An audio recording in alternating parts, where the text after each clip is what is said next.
নবীজি বলেন, কোন নাফরমানের লাশ যখন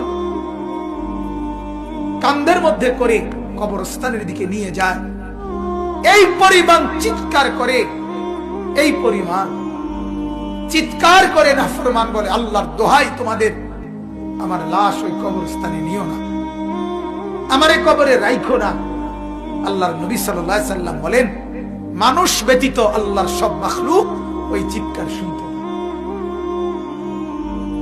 ওই চিৎকার শুনতে পায়। এই কবরে যাওয়ার আগে চিৎকার, লাশের চিৎকার।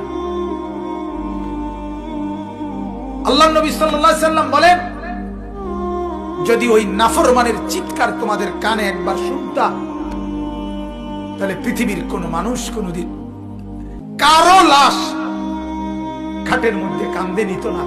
কারণ যদি চিৎকার মারে, এই ভয়ে তারা রাস্তায় পড়ে থাকতো লাশ, কুকুর আর বিড়ালে খাইত। হাদিস আমার বাপ। অতএব কবরের ফিকির করে।